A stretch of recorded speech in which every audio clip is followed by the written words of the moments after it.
So I can't remember who it was, but like Harold Reynolds was on the mic being interviewed, and he was a manager in the game. And somebody challenged in the fourth inning of a seventh inning game. He's like, "No, don't do." Well, you got it right, but like I can't. We don't get another one You now. get In it. the, You don't get it back. Yeah. Is there anybody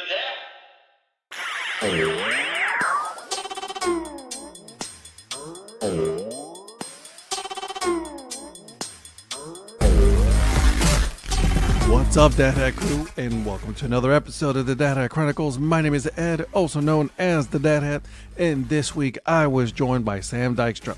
Sam is, his official title is reporter for MLB Pipeline, but you may also know him as one of the co-hosts of the Show Before the Show, the official podcast of Minor League Baseball. On this episode, we go into why baseball, right? I asked him that question when we started the episode is why baseball, right? Because we have an opportunity to fall in love with all the sports, but why specifically baseball? Then we also talked about him growing up as a fan, how he got started working with minor league baseball, and then finally, guys, my famous, not so famous questions. One day I'm going to win an award for these famous, not so famous questions. I don't know which award. It is an award. But before I give you guys the episode, do me a favor, go ahead and hit the subscribe button, and as well as give it 5 stars. This way, more people get to hear the episode just like you, enjoy it as much as you do, right? And then also head over to my YouTube channel.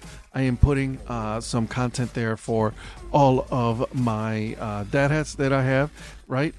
We have the Dad Hat Chronicles sports show. That way you guys are always in the know when something is dropping. All right, so now that I got all of that fun stuff out of the way, guys, I'll give you the episode.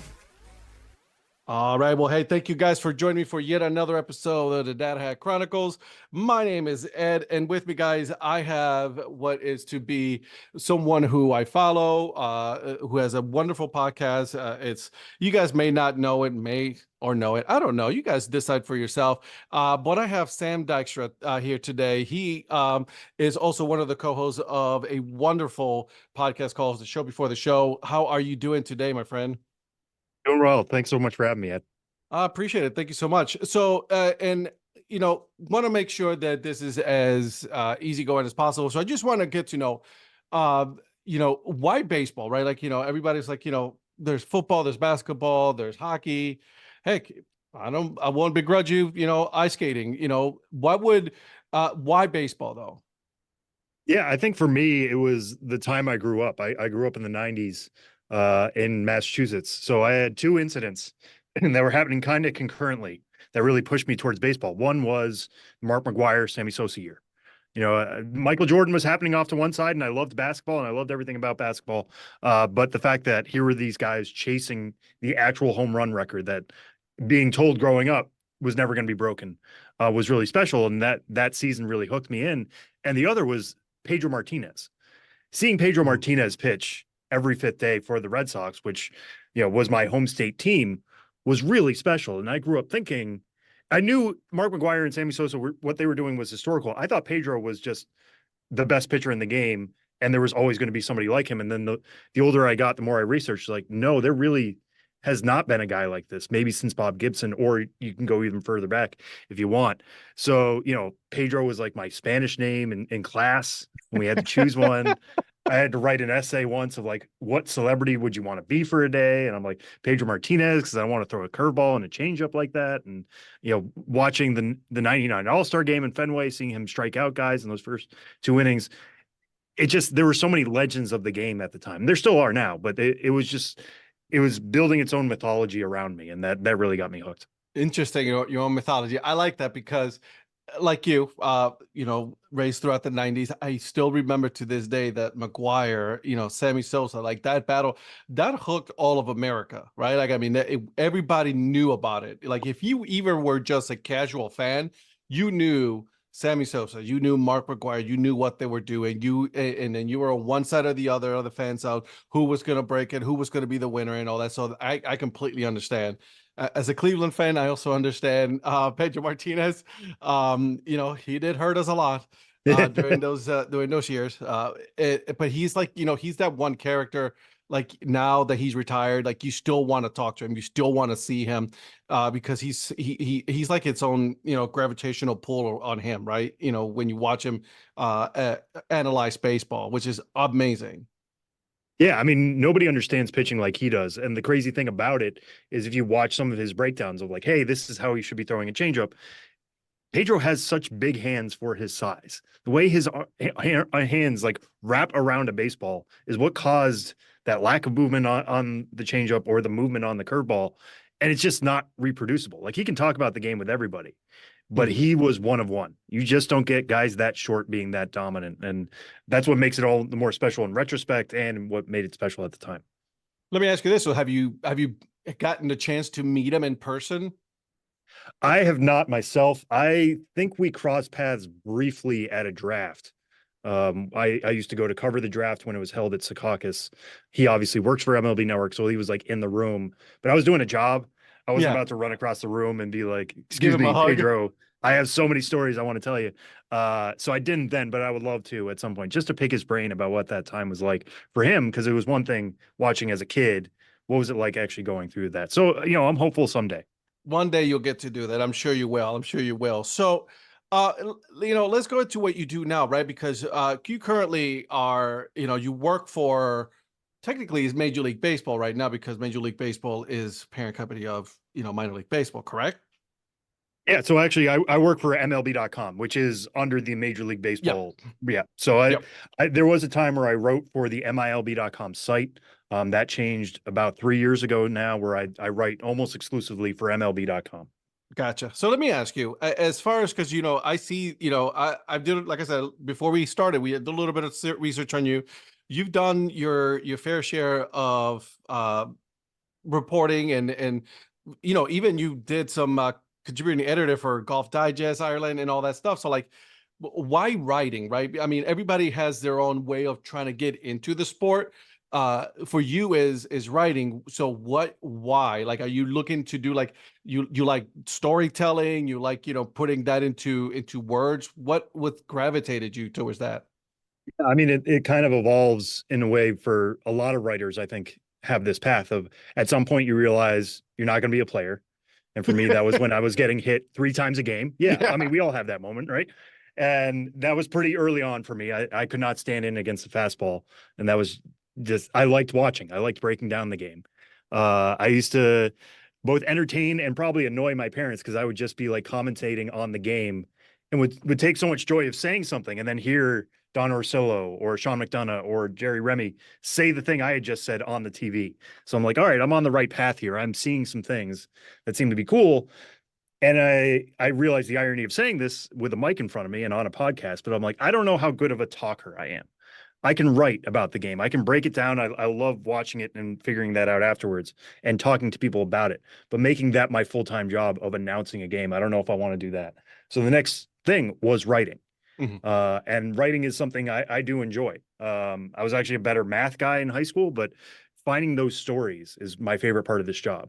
I do a lot of prospect ranking stuff now, and it's a lot of hard analysis, but talking to guys, finding out how they got there, how they've changed along the way. I love storytelling. That's one thing I really got into this for. So getting that opportunity at the minor league level is super special because the audience generally does not know the background of these guys. And and when and I listened to the podcast, right? And then when you are asking these questions that they're like sometimes it catches the person that you're interviewing kind of off guard. I was like, hey, how do you know that? Like how'd you find that out? I'm like, so that aspect, right? I'm sure you have to love that, the research part, going in and just spending hours trying to look for something in order to bring back into your story. It has to be something that you have to love. And if not, you're not gonna be able to be good at that. Yeah, for sure. I mean, Ed, I'm sure you go through this with the amount of people you talk to. We were talking Hmm. about this before of like how much do you research before an interview because you want to find out new information. You want to Yes. hear it from the source themselves. It is better for them to tell it in a first person point of view than for you to be like, I have everything I need. then they're going to be like, why am I talking to you then if you have everything? Yeah. On the other hand, you want to show like, I know something about you. I'm bringing something to the table here.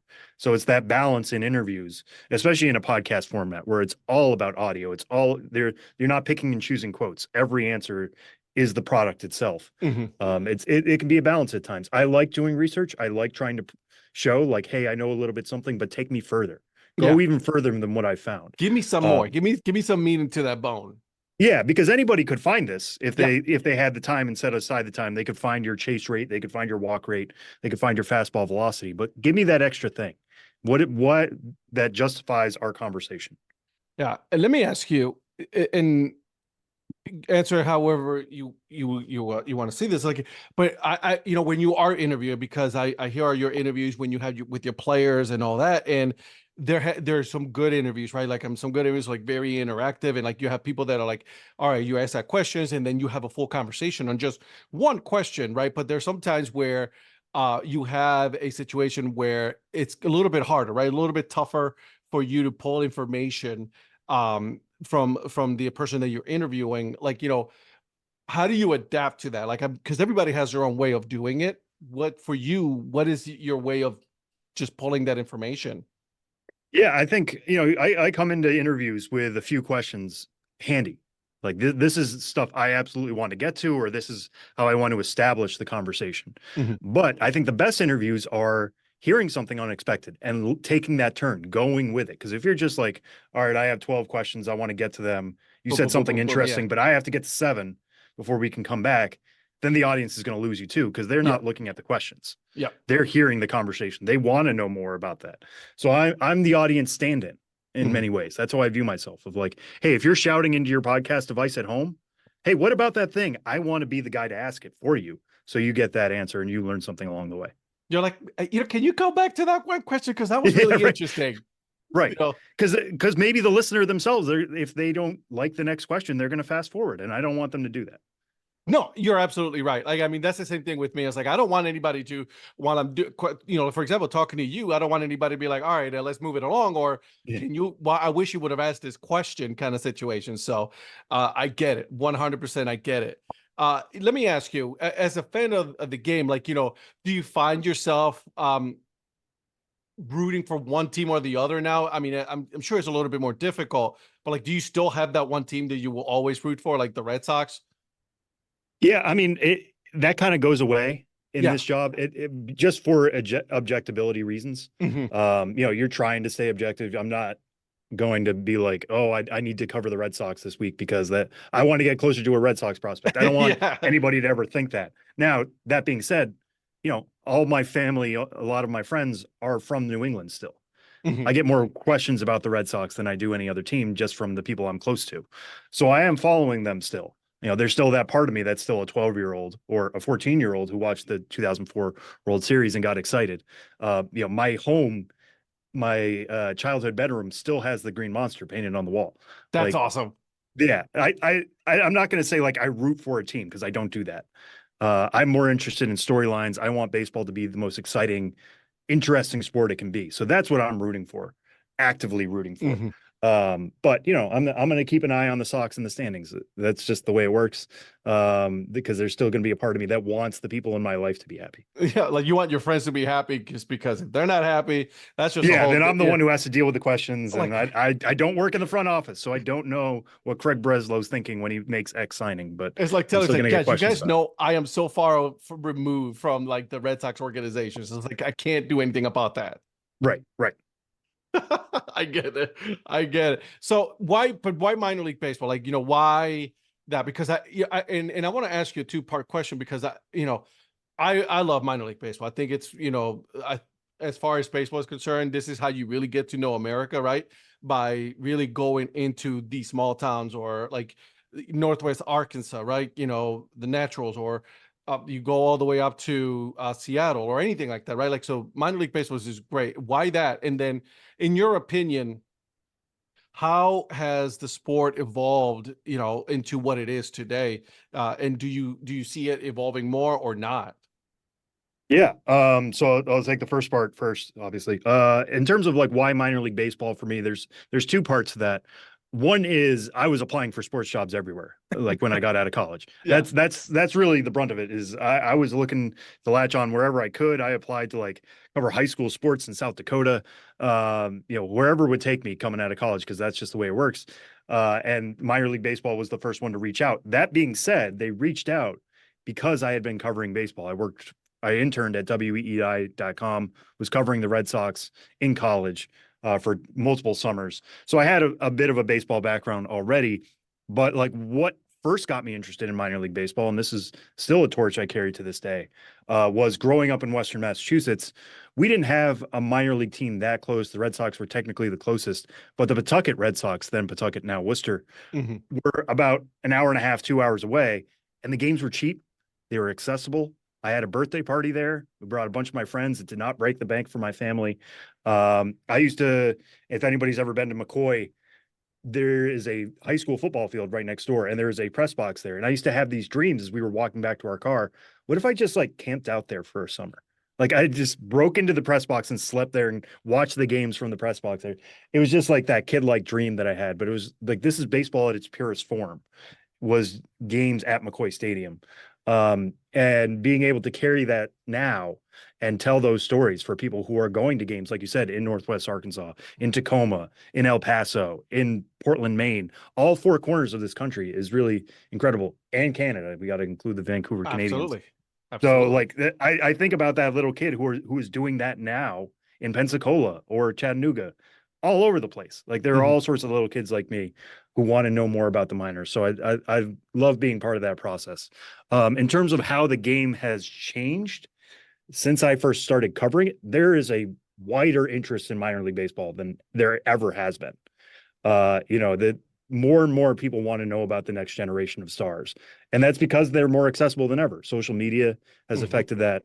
Imagine Jackson Churio just signed that extension with the Brewers, and a lot of people in Milwaukee had opinions on it. Rightly so. They're very excited about that player. He's only played a handful of games above double A. Imagine that happening in 1985. Like it would be like, what are we doing? Why are we signing this guy? He hasn't played much. Instead, it was embraced. There was enthusiasm because they're like, here's a star who we know about. Mhm. So I love that thirst for information. I love that hunger for people, and that makes me better because I want them to be better informed myself. Yeah, and you're right. I think that with the growth in interest in when it comes to minor league baseball from different aspects, right? Like you have like someone like myself who is like I collect a lot of hats and all that, right? So I have that, right? So you're always looking for the logos, right? I mean, even you guys talk about it on your podcast, right? You know, where like I was like, all right, this team just rebranded. Look at the colors. Talk about the color coordination and why did they choose this or that, right? My good friend Paul Caputo, right? He has a podcast strictly just on the design aspect of minor league baseball, right? So that aspect, I think it has grown the popularity of it. There's also the like you said, it's like I want to go because one is accessible. Your family nowadays, buying tickets, food, and all that, it could get expensive. So I think the accessibility of the sport has become a little bit better. Not to mention social media, the TV, right? So you can watch it all online and all that. So that makes it more interesting and a lot more affordable for families. Yeah, for sure. I mean, you talk about like games being televised. When I first started here, there were a couple teams that were on MILB.TV and it was great. And then it was all of AAA. And then all of a sudden it became HD. And now there's like HD all across the minors. It's gone the other way. Only a handful of teams now don't have games televised. So you're able to see Jackson Churio from single A all the way up to triple A. You're able to see Jackson Holiday at every stop he's making. And for the most part, it's in a high quality definition. It's not a minor league look. Some of these look like major league quality broadcasts. Yeah. There's still a ways to go. I'm sure people at home are just like, hey, my local team's not great. And I understand that. But it's so much better now than when it was when I started in 2012. Oh my God, 100%. Like, I mean, comparing to like, I can sit here and watch a Canapolis Cannonballers broadcast from the comfort of my home. I'm a couple of hours away, but I can still watch one of those games, right? Or even Right. AAA. So that's the magic. It's like, single A all the way up to AAA. That's amazing. I think you're right. I think it has come, you know, miles and miles. And we still are far away from, you know, reaching potential of what, minor league baseball can be. Right. No, for sure. And speaking of technology, I mean, one other thing I want to touch on real quick is just the amount of data we have now on minor league baseball. Statcast level data is available for all of AAA and the Florida State League. I'm hopeful that that's going to expand in future years to the Mhm. point where that's just publicly accessible for everybody. But teams have all that data now. When I'm making calls for our prospect lists, I'm getting exit velocities, I'm getting pitch velocities, I'm getting spin rates, all that kind of stuff. And that helps make our coverage better, but also helps people understand the game better. I can say Junior Caminero hits the ball hard, and that's what I would have written in 1995. Now I can say, like, hey, here's his 90th percentile exit velocity. And you can understand it so much better because it's up there with the Stantons and the Judges and the Otanis. Yeah, and there's video to back that up as well, right? I mean, Yep. you have all of that, like Statcast. It's so much information. In your opinion, do you think that sometimes could be too much information as far as the game is concerned? Could there be? I don't think there's such thing as too much information. I think there's uh, a possibility where people don't know how to use the information. Mm, You know what I mean? Like, got it. Yeah. there's a lot of screenshots now of Baseball Savant, which has the sliders, right? They Mhm, say, like, this guy's 75th percentile, this guy's 90th percentile, whatever. And it looks good. It's a great product. I love it so much. But you have to take that next step. It's not showing you everything. It's only mhm, showing you a couple of categories. So what is if the guy's sweet spot percentage is in the 75th percentile, but he's only hitting 230, what are we missing? You have mhm. to take that next step. And if you're a writer or an evaluator or an analyst, you have to present that to your audience, whether that's the front office, whether that's a reader back home trying to figure out, hey, I'm going to a single A game tonight. What do I need to know? Mhm. You need to take that next step, because if you're just blasting people with information, then it gets to be too much, and that's when it gets confusing. And then you lose the interest of the fans at that point as well. It's like, oh my, you just bombarding me with too much information. I need you to just let's reel it in, or give me what I need. Don't oversaturate it with too much data. Yeah, and that's true of players too. That's one thing I love asking players, actually, is like, how do you look at data? Are you just a stats guy? Are you a feel guy? Are you looking at specific analytics that you need to know if you're on track to develop the way you want? Some guys are like, I'm just on feel. I know when I'm off and what I need to do to correct myself. That's how I got here. Some guys are like, I look specifically at my hard hit rate, and if that's not up, I try to figure out what's going wrong. Some guys are like, I just stick to slugging percentage. There's such a wide array, and every Interesting. team, I think the goal should be to try to tailor it to the player Mhm. and not have an organization wide philosophy. Now, there are always going to be trends in the game. We're seeing more sliders and sweepers now than ever. That's being more effective. At some point, it's going to flip back to something else. Who knows? But I think the more you can tailor make, like when I talk about audience, if you're an analyst for a team, your audience is the players. And Mhm. the more you can, you know, tailor that towards that audience, the better. Yeah. Let's switch a little bit here, and let me ask you. And I wondered if for someone who's worked in this sport, like, have you been a fan of so far of the rule changes that have been made in the sport? Because obviously there's a lot of people that are on both camps. Me personally, I started. I'm like, I don't know, and then I'm like, I actually kind of like these rules. Where do you stand as far as some of those rule changes? Yeah, I mean, that's the great thing about working in the minors, right? Is that we get so many of these rules changes ahead of time. Yeah. So the idea of like last year being the pitch timer year for baseball, so I'm many like, oh, we've people, been doing this for a while now. Yeah. yeah, this is just old hat. I like go into a game, I'm like, oh yeah, this is just a minor league game now. For me, I've loved the pitch timer since we've had it. I Mhm. knew it was going to be a process, Yeah. because you need to figure out exactly how many seconds you want between pitches, with a guy on, with nobody on, etc. But the pace is just so much better. Yeah. It's so crisp. You go to minor league games now, there's a good chance it's going to be 2 hours and 15 minutes, which is like perfect. I think it's perfect. Yeah. I don't think you're paying for anything less. There's some confusion of like, oh, I paid all this money, I paid for parking. You're getting the same action, and it's quick action. Yeah. And I love the pitch timer a lot. I like increasing the action on the base paths. Mhm. The fact that speed is coming back to our game is really special, and I love that. Because getting to the time where stolen base leaders had like 35, 40 steals, that dilutes the product. Yeah. But getting a The guy like Corbin shift. Carroll, Yeah. yeah, Ronald Acuna Jr. stealing 70 bases. That's so exciting to me. That's huge. And it puts such a different pressure on pitchers and catchers in a way that I love. In terms of like the automated strike zone, I'm a fan of the challenge system, Hmm. which is something that they used half the week last year in AAA. Yep. So for anybody not aware of that, the challenge system is umpire calls balls and strikes like normal. Each team gets 3 challenges per game. If you are successful, then you get your challenge back. The only person who can challenge are the pitcher, the catcher, and the hitter, and it has to be instantaneous. You can't just like do the whole hand up. Let's throw it to the manager. The manager's going to check, then I'll decide. All that garbage. This has to be instantaneous. It's like tennis. They throw the challenge up on the screen, ball or strike, game moves on 10 seconds tops. It happens really quick. That is a better way of doing it than just full robo ump for me Yeah.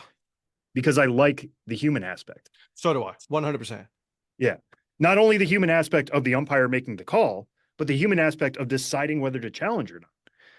Because that's one fascinating thing about watching these AAA games is like, hey, if you burn our 3rd challenge in the 5th inning and you're wrong, we don't get it back. And now I resent you because there could come a 9th inning where there's a ball pitch right on the edge and it's called ball 4 and I can't challenge because you used it up. So it's a fascinating dynamic. It's just a whole other aspect of the sport that we've never had before. And I like that. And it's still getting at a more accurate zone. Now, like the zone that they use in AAA, they're still finagling it. That's why you're not seeing it come to the major leagues. It's still not perfect. You saw walks up, you saw strikeouts down in AAA last year. I think it's gonna be a while until that happens, but once we get close to quote unquote a perfect zone, I would love to see the challenge system come to the top level. And I love it because I was actually at a Durham Bulls game and I saw it happen in real time, and it was like you could sometimes, like, if you weren't paying attention, you would have not noticed that it happened because it is that quick that it happens. So it's like, like, oh my god, it's going to take forever. The challenge takes, no, this is not that kind of challenge. This is not NFL football. This is not what it is. It's like you literally, the player taps his helmet, let's go, challenge it, boom, done. All right. So but I like you said, I was like, I love that chess aspect of it, right? Like you're playing chess, like, all right, should I challenge this? I could potentially, yes, I can strike out. Or if I don't strike out, then I have another one. But if I strike out and it's still a strikeout, I lose my challenge. Later on, something more egregious can happen, and I can't challenge it because I already ran out of challenges. Right. Yeah. And I'm sure there are times where there are guys whose egos get in the way. Yeah. It's you're the leadoff batter, it's 1-0, and you get a pitch that you thought was a ball, and like you want to be right about it. You want to be right about it so bad, but there's so many other guys you got to think about the rest of the way. So I love I'm that. sure the manager's shaking in his moment, like, please don't challenge. Please don't challenge. We had that in the Futures game last year, because the Futures game, they did not allow them to get the challenge back. So I can't remember who it was, but like Harold Reynolds was on the mic being interviewed, and he was a manager in the game. And somebody challenged in the 4th inning of a 7th inning game. He's like, no, don't do. Well, you got it right, but like I can't. We don't get another one. You now get it. You don't get it back. Yeah. Now that being said, there have been games where there have been like 16 challenges. Sometimes an ump just has a bad day, and they can pile on. We're human, right, exactly. Which again, right. Love the human aspect. And I think that's what it is. I was like, I am all for some assistance, right? But I am truly a fan of having an umpire behind the catcher. That is the human aspect. There is going to be some errors, and it's okay. There's nothing wrong with that. If it's good reviewed and it's corrected, then cool. If it can't be corrected, then you know what? It's part of the game. That's just that's how it is. I think that's the beauty of the game about it too. Yeah, and there's somebody accountable, right? Like if a call gets made, there's somebody you are talking to. The amount of times I've watched a game that is full ABS, full robot ump, and the batter turns around trying to complain, and the umpire just points to his ear or her ear and says like, "There's nothing I can do." It's fully automated.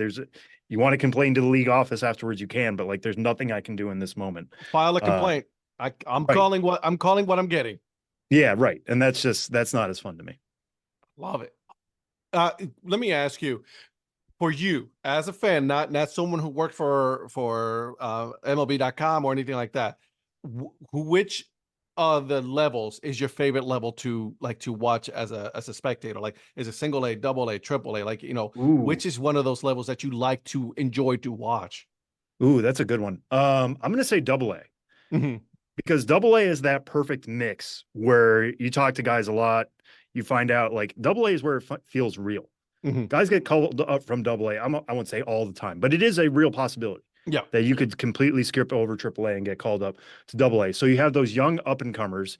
You have some mix of major league guys who like have had major league experience and are coming back down, but you might get a 20-year-old like Jackson Holiday going up against a 28-year-old or a 30-year-old who has Hmm. major league experience. And that's like the perfect measuring stick for the young guy.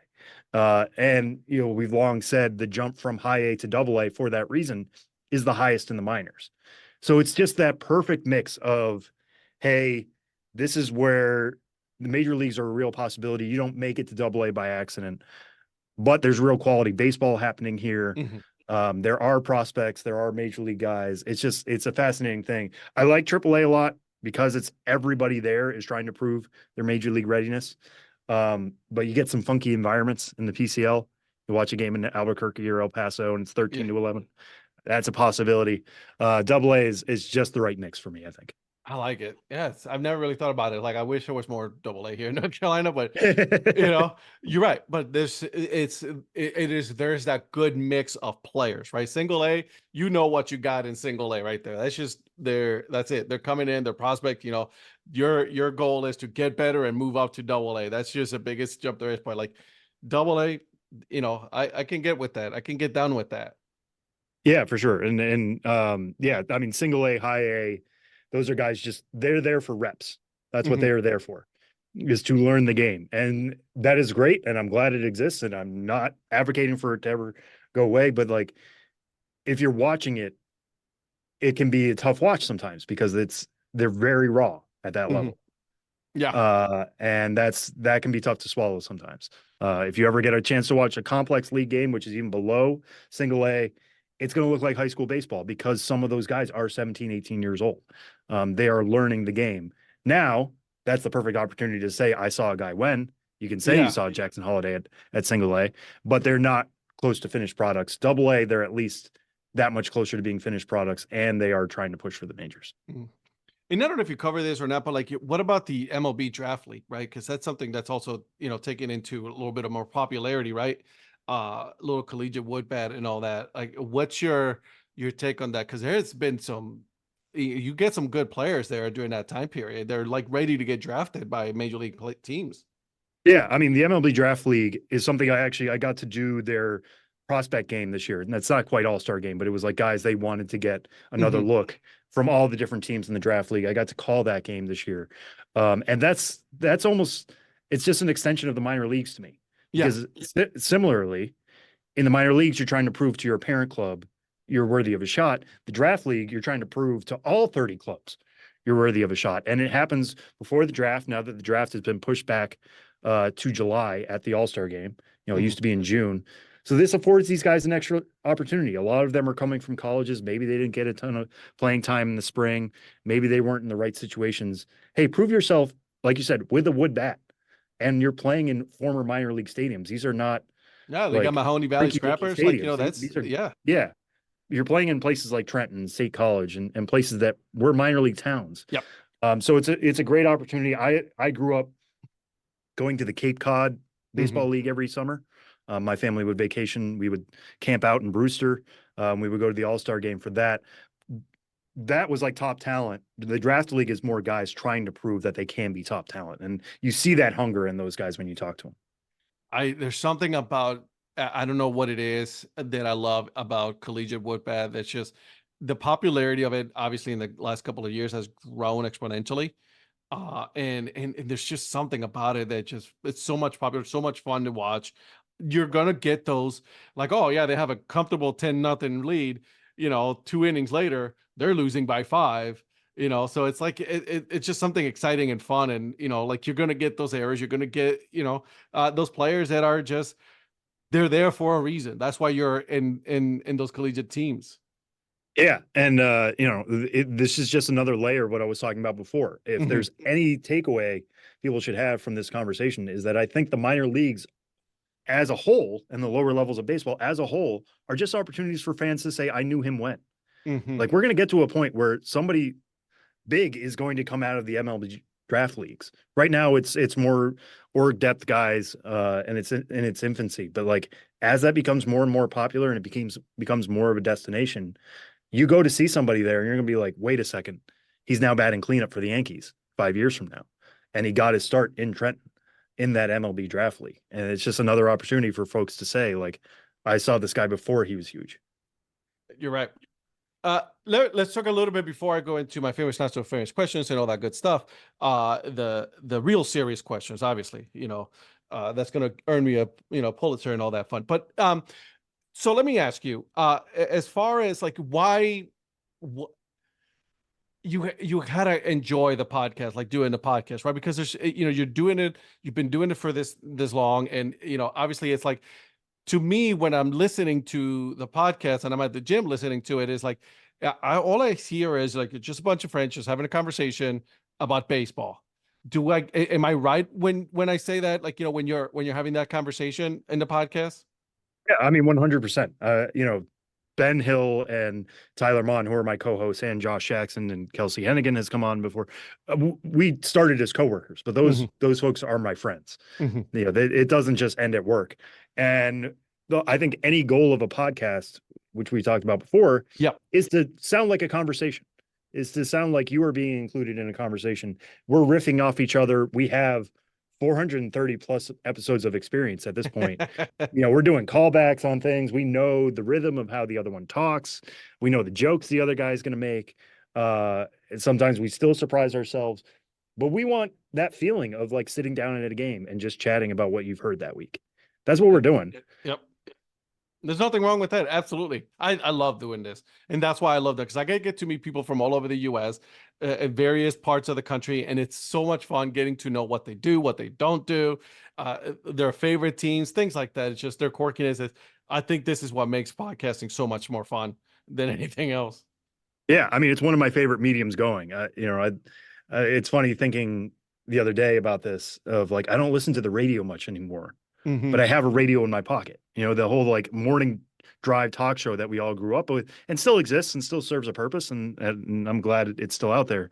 But now we have access to that all the time and we get to choose who we listen to from across the country. You're not just stuck with your local, whatever you can find on the dial.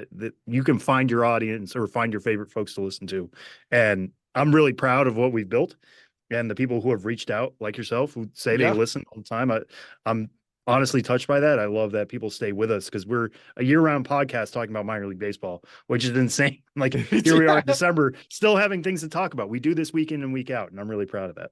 You know what's funny, and I'll say this: this will come out in a couple of weeks and all that. But like this morning, 5 o'clock, 5:30 in the morning, I'm listening to the latest episode, and this is why the Northwest Arkansas team was, because like I was listening to that episode, and to hear someone that I know, like personally know, and I've spoken to, is an amazing person. When I hear the name Johnny Bolin being mentioned as one of the fans, right? Like I'm like, I literally was like in the gym lifting. I'm like, oh my God, I know him. Like I know Johnny, right? And it's like that's like if anything, that made my day right there, just because like you guys are giving a voice to fans like us.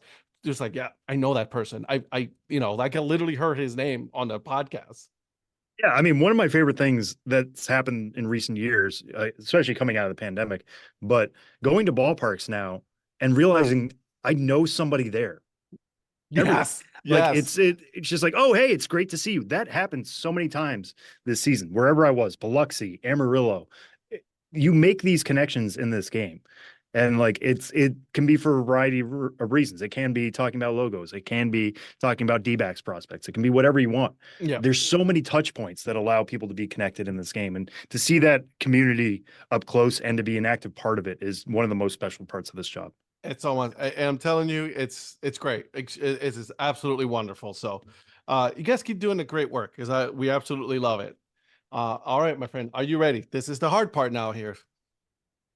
I didn't prep for any of this, so like I'm interested to see where this is going to go. No one preps for this, so I'll give you an There easy is no one. prepping. No, there Yeah. is no prepping. So I'll give you an easy one, okay? When you go to the ballpark as a fan, what is your food and drink of choice? This is very basic, but I'm fine with that. I like giving like a once around the ballpark, especially Hmm. these like 360 walkable stadiums, just to see what there is. Yeah. And then I always just go back to a hot dog. Like Absolutely. it usually ends up just being a hot dog. I like sauerkraut. I like ketchup. I'm a very basic person in that way.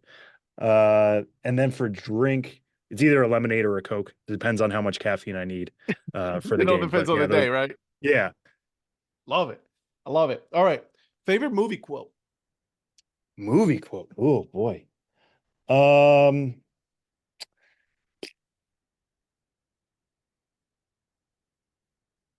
there's one from Inside Llewyn Davis, which is my favorite movie, a Coen Brothers movie about Hmm. folk music in the 60s. Um, and it's something akin to like, it doesn't matter if you've played it 1,000 times, if it still sounds new, it's folk music. And there's just something about that with baseball, right? Hmm. Like so much of this can feel repetitive in a way of like, oh, all we're doing is changing names, but it's still exciting. You can have a player like Shohei Ohtani, who's just like we've had two-way players before. He's not Babe Ruth necessarily, but it's like we have to go that far back. None of us watch Babe Ruth. This is really cool, and Yeah. the game is changing in that way. I'm gonna go with that. I'm sure I'm screwing up the quote exactly, but it's from Inside Llewyn Davis, so I highly recommend everybody watch that movie.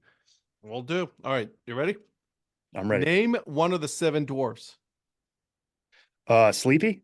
Good Why did I job. go with Sleepy? I probably because of I mentioned caffeine earlier. Sleep I don't think deprivation. Sleepy would come up in like the top five, but Sleepy just jumped to my brain. So I like it. Worst job you've ever had. worst job I've ever had. Oof. Um, I don't want to complain about this too much, but I was a basketball ref for youth basketball, Oh, and that's just yeah. completely thankless. Like I was a high school kid, and you're refing 7 and 8 year olds And you got whose the parents parents, yelling at you? yeah, and there were times where like we were paired up and then the other person wouldn't show up. So I'm doing one game by myself. And they're like, how did you not see that? I'm like, because I'm one person. I am trying to float around this as best I just, it was for like $10 a game. It wasn't even that great pay. I'm glad I did it. I think people should do more bad jobs just so you know what's out there and how bad it can get and take your lumps.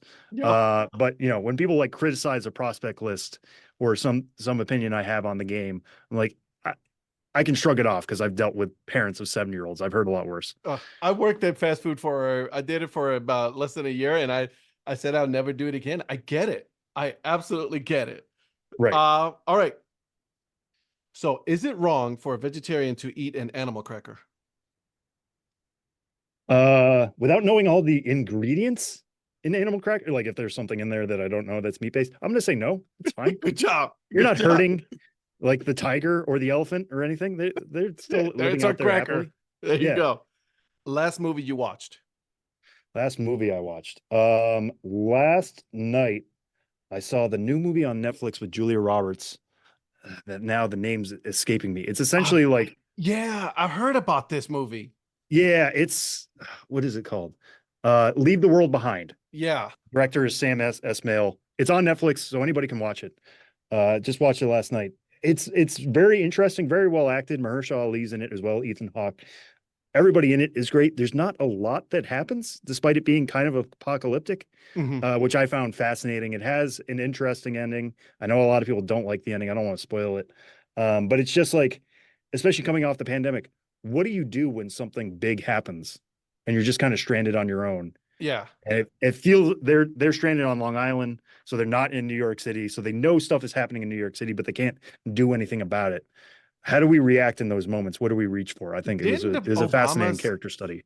didn't the Obamas like they had some part in this movie as far as like like coming up with the script or something like that? I can't remember if this was the movie that they worked on, but I heard this movie was like crazy. I know they have like a Netflix deal. I don't know if they were involved in this one specifically. Let's see. But Well, we'll find out. What was your nickname growing up? oh, my nickname. This is very baseball, and for anybody again who grew up in the '90s and the 2000s, my screen name for AIM was Wow. was Sammy Ballgame, Wow. You just which went with was one aim I there. gave to myself because you give your own screen Of name. course you do. Yeah, but I being the baseball nerd that I was, I loved that Ted Williams was a Boston Red Sox player. My grandma had Ted Williams stories, so I always loved reading about him. His middle name was Samuel, so we had somewhat of a connection. There you go. And his nickname was Teddy Ballgame, and I'm like, I want mine to be Sammy Ballgame. So that was one I had that I gave to myself. One that my sister gave to me because I had Rex Specs when I played basketball in high school. She called me Rex, REX, and I was in her phone as Rex. I still might be for all I know, but I was for a very long time. Love it. All right.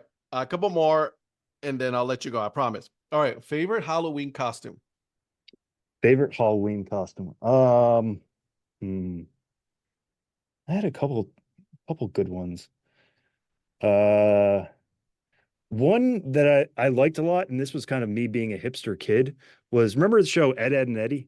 It was on Yes. Cartoon My Network. name is Ed, man. I get it. My brother's Oh name yeah, is of course, Ed. Yeah. of course you do. Yeah, I got it. yeah. I went as Double D one year, which like Nice. I had to explain at every house in the neighborhood because they're like, "You're just wearing an orange shirt and a black hat. Like, what are you doing?" And baggy pants. And I was just like, "Oh no, I'm a cartoon character," and I just took great joy in that. Like I was spreading the You, gospel of Ed, Ed and I was Eddie's. just gonna say you spraying the gospel. There you go. Yeah. All right. Last random question, but then I have a trivia challenge question for you after this. Okay. All right. First celebrity crush. First celebrity crush. Again, this is putting me in a very specific place and time. Was Topanga on Boy Meets World. Bro, yes. 100%. Yeah. Yes. I mean, she obviously was very cute to a kid who was like in middle school. But she was also very smart. She had a great personality. I saw myself in Corey a lot, so I was just like, well, he won her over, so maybe there's a chance for me. I have a chance. Yeah, there you go. I love it. All right. So I got a deck of cards here. They're Major League Baseball trivia questions. Okay.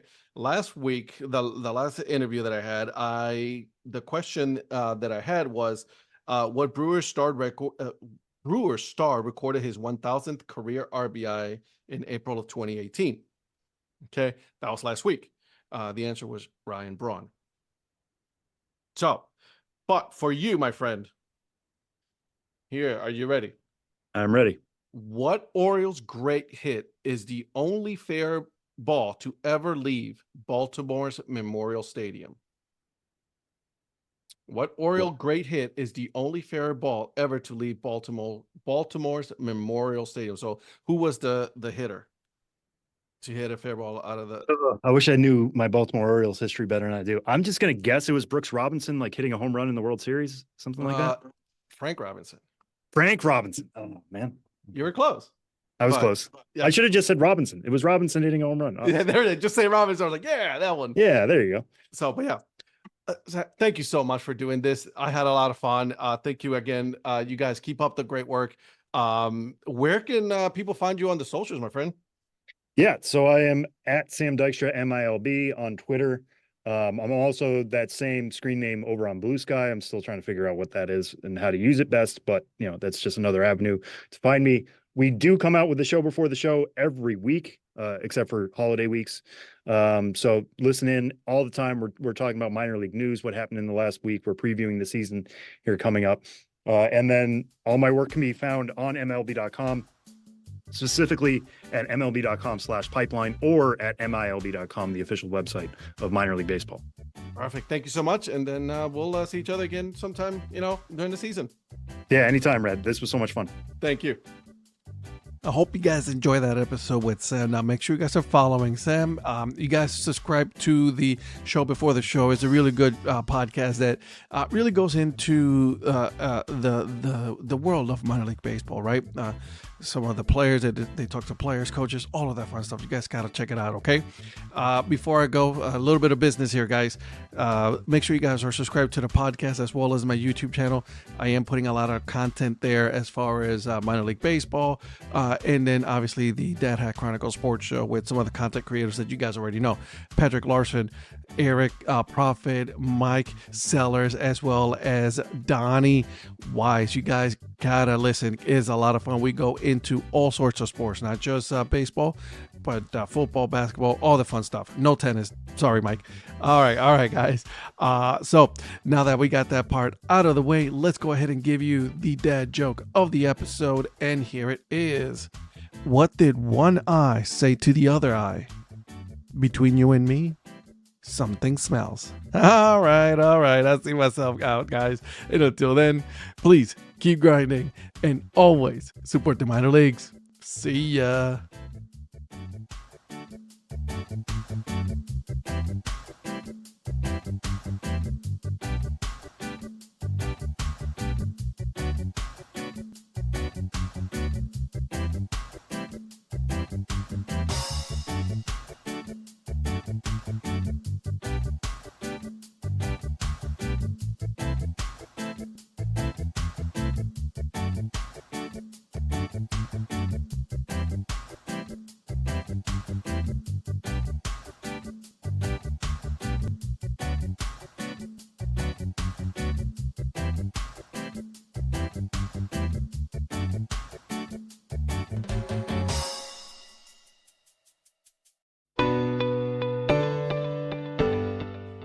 This podcast is part of the Curved Brim Media Network.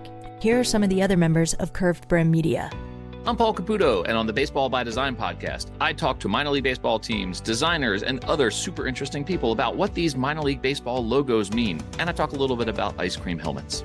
What's up, Bucketheads? I'm Anna DiTommaso, and each week on the Baseball Bucket List podcast, I speak with a different fan about their favorite baseball memories, what the game means to them, and what's left to check off on their baseball bucket list. Hey everyone, it's Eric from the great state of Kansas. This is Johnny from the New Orleans Baby Cakes Memorial Museum, And we are the Earn Fun Average podcast. where we talk to a variety of guests about their love of baseball and have fun doing it. America, lower your standards. Average is what we do best.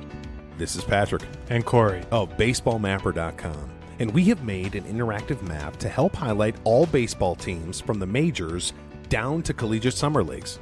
We want to bring you closer to baseball, so get on the site and find a team near you today. Hey guys, this is Patrick Larson from the Minor League Baseball Hat History Series, and in every episode I go through the history of minor league teams through my personal collection of hats. You can find me on Twitter at @PatLarson1. I hope you guys enjoy. Learn more about Curved Brim Media at curvedbrimmedia.com.